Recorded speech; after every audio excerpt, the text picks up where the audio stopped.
Cordial saludo. Mi grupo está conformado por Suani Rojas, Nuri Sánchez y quien les habla, Andrea Ochoa. El grupo que nos corresponde es el número 1. Antes de iniciar con nuestro tema central, queremos dar respuesta al siguiente interrogante. ¿Por qué es importante la memoria histórica en Colombia? Colombia sufrió durante los últimos 60 años una gran oleada de violencia intensa en el marco de un conflicto armado interno que ha tratado de ser conciliado y acabado mediante diversas estrategias planteadas por el gobierno en turno. Sin embargo, a pesar de la pluralidad de soluciones que se han planteado, ninguna de ellas se ha hecho efectiva hasta el momento y por el contrario ha desatado nuevas cadenas de violencia, dejando en la impunidad muchos de los delitos cometidos por los actores del conflicto y dejando a sus víctimas a la deriva. A continuación, relataremos en qué consistió el acontecimiento de la masacre de Puerto Saldaña, Río Blanco, Tolima. Este tema lo escogimos porque con mi grupo de trabajo nos pareció interesante saber más a fondo sobre este hecho que sucedió en nuestro departamento. Entre el 25 y 28 de abril de 2000, guerrilleros del Frente 21 de las FARC mataron a muchas personas en varias veredas ubicadas en el municipio de Río Blanco, Tolima, cercanas al corregimiento de Puerto Saldaña. A continuación, mi compañera Suani narrará cómo sucedieron los hechos de esta escalofriante masacre. Guerrilleros y paramilitares se disputaban el control del territorio por tratarse de un corredor estratégico para sus enfrentamientos. En medio de la cruenta guerra, cayeron muertos cientos de campesinos cuyos cuerpos eran lanzados a las turbulentas aguas del río Saldaña.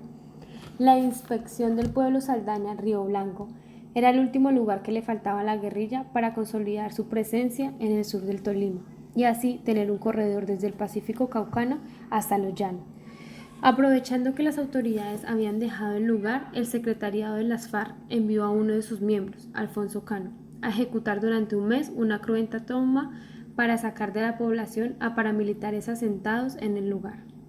Según los guerrilleros desmovilizados, Alfonso Cano fue el coordinador del Comando Conjunto Central y el representante del secretariado de las FARC que presidió una reunión a principios del 2000, en la que todos los comandantes de la zona pasaron sus informes de 1999, como el número de hombres, el número de bajas, la cantidad de dinero y el estado de las fincas que poseía cada grupo en la región, y en la que se planeaban las acciones guerrilleras de ese año. Allí se incluyó la toma de Puerto Saldaña. El cerco guerrillero inició de manera fallida el 1 de abril del 2000 y terminó con una sangrienta retoma el 28 de ese mismo mes. La mayoría de los habitantes huyeron, otros fueron retenidos y algunos pobladores que se negaron a dejar sus casas fueron masacrados por los guerrilleros que los señalaron de paramilitares.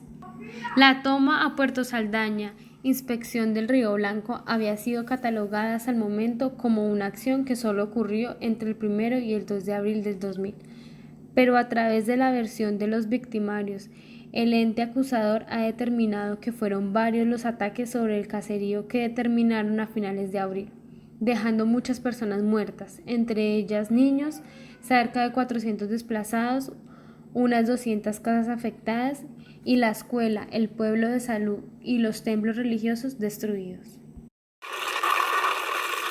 Cuentan los testimonios de los habitantes que vivieron esa desagradable experiencia que aún sienten escalofrío al recordar el golpe seco de las cabezas de los muertos tras caer desde volquetas sobre la cancha de fútbol.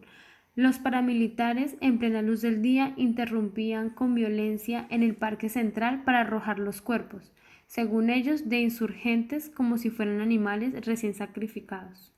Estas imágenes permanecen en la memoria de los habitantes de Puerto Saldaña. Allí sucedieron algunos de los hechos más atroces de la violencia que se enquistó durante décadas en el sur del departamento.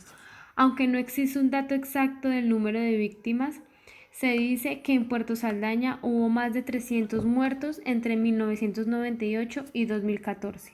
La gente recuerda aún con pavor a un comandante paramilitar apodado el Cirujano, temido por su macabra costumbre de desarrollar a sus víctimas y sacarles los sesos. Dalila Amezquita recuerda que a un vecino suyo lo acusaron de ser informante de las FARC, lo descuartizaron y sus restos lo arrojaron en bolsas plásticas. Dalila narra que en Puerto Saldaña mataron a mucha gente inocente. Si la guerrilla pasaba por el frente de nuestras casas, esto era razón suficiente para que los paracos nos señalaran de ser sus colaboradores. Cuenta con tristeza la mujer. Es común escuchar a los niños estos relatos de masacres y enfrentamientos. Para ellos son simples cuentos de terror. Para los mayores, un doloroso episodio de la historia que aún hace mella en sus corazones. Estos son algunos de los hechos que sucedieron durante esta masacre en Puerto Saldaña y algunas de las declaraciones de las víctimas que tuvieron que vivir esta desastrosa situación. Posteriormente, mi compañera Nuri hará énfasis en el interrogante. Para finalizar, voy a dar respuesta al interrogante que se generó en la actividad 3, que es la siguiente. ¿Cómo el proceso de memoria en el conflicto armado en Colombia contribuye a la construcción de una cultura de paz?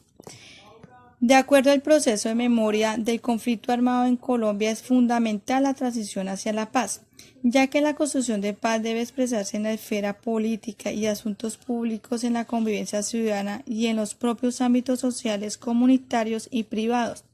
Hay que tener en cuenta la Ley 1448 del 2011, ya que se estableció al tema de la memoria histórica de promover las condiciones y garantías en el avance de memoria como el aporte en la realización del derecho a la verdad de las víctimas.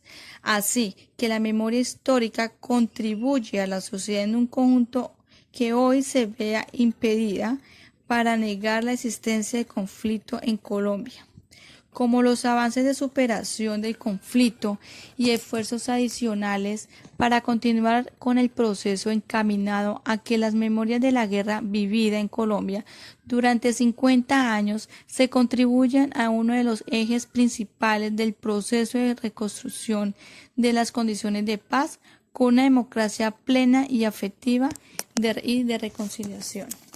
Gracias.